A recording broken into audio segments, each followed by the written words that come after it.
د چاپیریال ساتنې ملي ادارې د بدني روزنې او ورزش ادارې له لوري د ټیلو موسسې په همکارۍ د نیالګیو کینولو یو پراخ کمپاین پیل شو. د دې کمپاین موخه د زرغون چاپیریال رامنځته کول او د ځوانانو ترمنځ د چاپیریال ساتنې فرهنګ پیاوړی کول و. هدف ما از کمپاین امروزی است که ما باید در وطن خود سرسبزی ایجاد کنیم و پارک‌های سرسبز بسازیم و محیط سرسبز را ایجاد کنیم. و هدف ما امروز کمپاین نهالشانی است که ما تپه مرنجان آمدیم و اینجا کمپاین نهالشانی داریم و در بین 200 نفر از محصلات است که از جیمنازیوم حرکت کردیم و اینجا آمدیم در تپه فعلا. په دغه پروګرام کې سلګونو ځوانانو او ورزشکارانو ګډون کړی و. کمپاین د غازي سټیډیوم څخه د منډې وهلو سیالۍ په ترسره کولو پیل شو.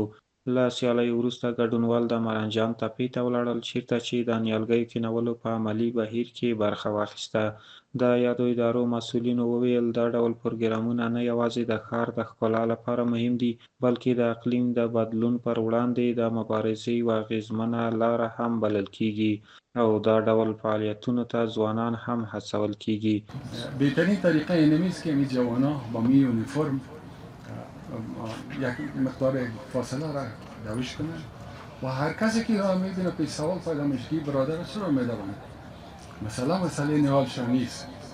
ما امیدوار هستم و دعا میکنم که دوش از این برادرای ما دوش به طرف سرسبزی، به طرف خوشبختی، به طرف شکوفایی از مملکت باشد.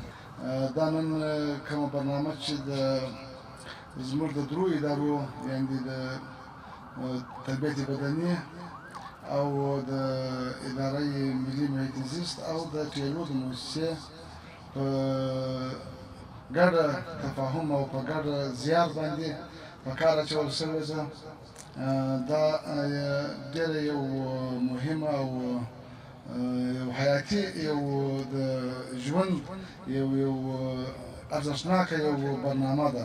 هدف دا دی چې د چاپیریال ساتنې او د ونو کرلو ملي کمپاین کې ورزشکاران له موږ سره برخه واخلي او د ورزش په اهمیت باندې خلک پوه شي. ګډونوالو ځوانانو د دې نوښت هرکلی وکړ او ژمنه یې وکړه چې د چاپیریال ساتنې په ورته پروګرامونو کې به خپل ګډون ته دوام ورکوي.